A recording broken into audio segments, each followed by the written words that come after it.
20 ফেব্রুয়ারি 2024 কলকাতা থেকে মাত্র 25 কিলোমিটার দূরে কোন্নগরে ঘটে এমন এক ঘটনা যা গোটা রাজ্যকে নাড়িয়ে দিয়েছিল। চতুর্থ শ্রেণীর এক ছাত্র শ্রেয়াংশু শর্মাকে নৃশংসভাবে হত্যা করা হয় নিজের বাড়িতেই। শ্রেয়াংশুর কাকার মেয়ে যখন শ্রেয়াংশুকে ডাকতে তার ঘরে যায়, ঘরে ঢুকেই সে দেখে মাটিতে পড়ে থাকা রক্তে ভেজা তার ভাইয়ের নিথর দেহ, চারপাশে ছড়িয়ে রক্ত, দেওয়ালে রক্তের দাগ, যেন কোনো নৃশংস লড়াই হয়েছে। পাশে পড়ে আছে একটি ছুরি, একটি লোহার রড এবং একটি গণেশের মূর্তি, তাতেও রক্ত লেগে। এই তিনটিকেই ব্যবহার করা হয়েছিল এই হত্যাকাণ্ডে। এইসব দেখে তার কাকার মেয়ের চিৎকারে আশেপাশের লোকজন ছুটে আসে। তারপরেই খবর যায় থানাতে। যখন পুলিশ তদন্ত করতে আসে তখন মৃতদেহের এরকম কন্ডিশন দেখে তাদের চক্ষু চরকগাছ হয়ে যায় যে একটা 4 বছরের বাচ্চাকে কেউ এরকম নৃশংসভাবে কিভাবে হত্যা করতে পারে। পুলিশ তদন্ত করা শুরু করে এবং বডিটা পোস্টমর্টমের জন্য পাঠিয়ে দেয়। পুলিশ কল রেকর্ডস এবং সিসিটিভি ফুটেজ চেক করে এবং সেইটা দেখে তারা এমন কিছু জানতে পারে যেটা কারোর বিশ্বাসই হবে না। শ্রেয়াংশুর বাবা পঙ্কজ শর্মা, মা শান্তা শর্মা দুজনেই কর্মরত, দুজনেই নিজেদের কর্মজীবনে ব্যস্ত। আর 5টা সাধারণ পরিবারের মতন তাদেরও একটি ছোট্ট সুখী পরিবার। 8 বছরের শ্রেয়াংশু চতুর্থ শ্রেণীর ছাত্র। এই ঘটনার কারণে প্রতিবেশীরাও সদমায় ছিল। পুলিশের ইনভেস্টিগেশন চলতে থাকে। তারা ঘরে যখন তদন্ত চালায় তখন তারা দেখে ঘরের কোনো দামি জিনিস, সোনা গয়না রূপো কিচ্ছু চুরি হয়নি, সব যেই জায়গায় ছিল সেখানেই রয়েছে। আর ঘরের একটা পোষ্য কুকুর ছিল যে অচেনা কাউকে দেখলেই চেল্লাতো, কিন্তু আশেপাশের লোকেরা বলে যেদিনকে শ্রেয়াংশুর মার্ডার হয় সেদিনকে কুকুরটি চেল্লায়নি। পুলিশের সন্দেহ হয় যে এই ঘটনার সাথে কোনো বাইরের লোক নয়, বরং ঘরের লোকই যুক্ত। চন্দননগর কমিশনারেটের একটি বিশেষ দল ফরেনসিক বিশেষজ্ঞদের সহায়তায় তদন্ত শুরু করে। কানাইপুর পঞ্চায়েতের প্রাক্তন প্রধান আছেলাল যাদবের দেওয়া সিসিটিভি ফুটেজের ওপর ভিত্তি করে তদন্ত এগোতে থাকে। ফুটেজে কোনো অচেনা লোক ধরা পড়েনি, তাই পুলিশের সন্দেহ ঘুরে যায় পরিবারের ভেতরে। পুলিশ তাদের রিলেটিভদের, আশেপাশের লোকেদের, বন্ধু বান্ধব সবার কল ডিটেলস নেয়, কিন্তু পুলিশ কল রেকর্ডস থেকে তেমন কিছুই পায় না। তারপর পুলিশ আশেপাশে সিসিটিভি ফুটেজ চেক করা শুরু করে। সিসিটিভি ফুটেজে পুলিশ দেখতে পায় একজন মহিলা মুখে মাস্ক পরে হেঁটে আসছে। তাকে দেখে পুলিশের সন্দেহ হয় এবং সেই ক্লিপটি শ্রেয়াংশুর বাবা এবং মাকে দেখানো হয়। সেই ফুটেজ দেখে শ্রেয়াংশুর মা শান্তা শর্মা তাকে চেনে না বলে দাবি করে, কিন্তু শ্রেয়াংশুর বাবা পঙ্কজ শর্মা তাকে ভালোভাবে চিনে নেয়। আর সে হচ্ছে শান্তা শর্মার বান্ধবী ইফফাত পারভিন, যাকে শ্রেয়াংশু মাসির মতনই ভালোবাসত। আশেপাশের লোকজন ভাবত ইফফাত শান্তার ভালো বন্ধু। পুলিশের সন্দেহের তালিকায় আসে শ্রেয়াংশুর বাবা পঙ্কজ। পুলিশ ভাবে পঙ্কজের সাথে ইফফাত পারভিনের কোনো অবৈধ সম্পর্ক রয়েছে, তাই পুলিশ পঙ্কজ শর্মার পুরো কল ডিটেলস হিস্ট্রি বার করে, যেটা থেকে এইটা প্রমাণ হতে পারে পঙ্কজ শর্মার সাথে ইফফাত পারভিনের কোনো অবৈধ সম্পর্ক ছিল।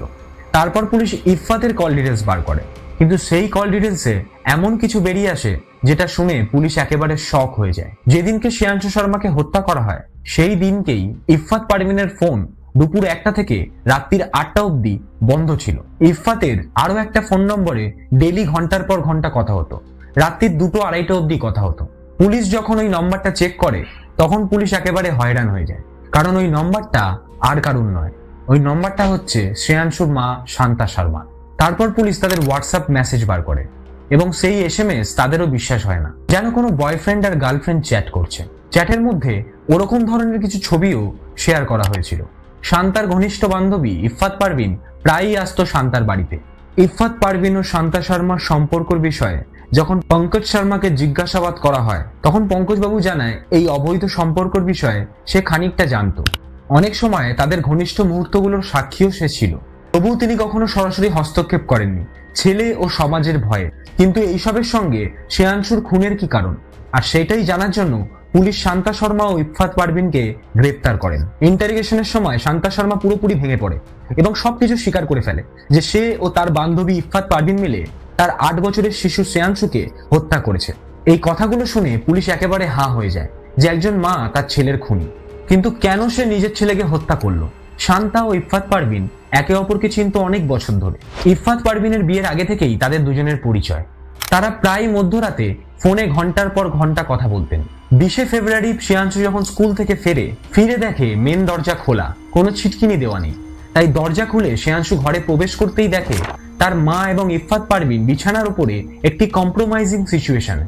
তারা ফিজিক্যালি দুজনে এতটাই ইনভলভ ছিল যে বাইরের মেন দরজা দেওয়া আছে কিনা সেটাও তারা লক্ষ্য করেনি। এইসব দেখে শ্রেয়াংশু তার মায়ের সাথে কথা বলা বন্ধ করে দেয়। তার মা কথা বলতে আসলেও শ্রেয়াংশু কথা বলে না। তাই শান্তা শর্মা তার বান্ধবী ইফফাত পারভিনের সাথে মিলে তার ছেলেকে নির্মমভাবে নিজের বাড়িতেই হত্যা করে। কারণ শান্তা ভেবেছিল তার ছেলে যদি কোনোদিন কাউকে এই বিষয়ে কিছু বলে দেয় তাহলে সে মুখ দেখাতে পারবে না। হত্যার দিন ইফফাত পারভিন গণেশের মূর্তি ছুঁড়ে শ্রেয়াংশুর মাথায় আঘাত করে প্রথমে। তারপরে রান্নাঘর থেকে ছুরি নিয়ে এসে শান্তা শর্মা তার ছেলেকে বারবার আঘাত করতে থাকে যতক্ষণ না সে শেষ নিঃশ্বাস ত্যাগ করছে। এতটাই নিষ্ঠুরভাবে সে আঘাত করে যার কারণে ছুরিটি বেঁকে যায়।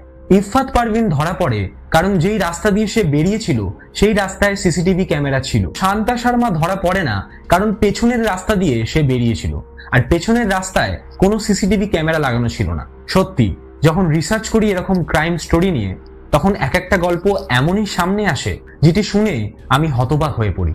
তো এই ছিল আজকের গল্প, যেখানে একজন মা তার অবৈধ সম্পর্ককে লুকানোর জন্য তার 8 বছরের সন্তানকে নিজের হাতে হত্যা করে। একটা ছোট্ট ভুল আর একটি বিকৃত সম্পর্ক যার শেষটা হলো মৃত্যু। এই ছিল সেই কোন্নগরের ভয়ঙ্কর সত্য ঘটনা। আর এমনই বাস্তব ও রহস্যময় গল্প জানতে চ্যানেলটি সাবস্ক্রাইব করে পাশে থাকুন। আর এই গল্প নিয়ে আপনার কি ধারণা অবশ্যই কমেন্ট বক্সে জানাবেন। দেখা হচ্ছে পরের ভিডিওতে। নমস্কার।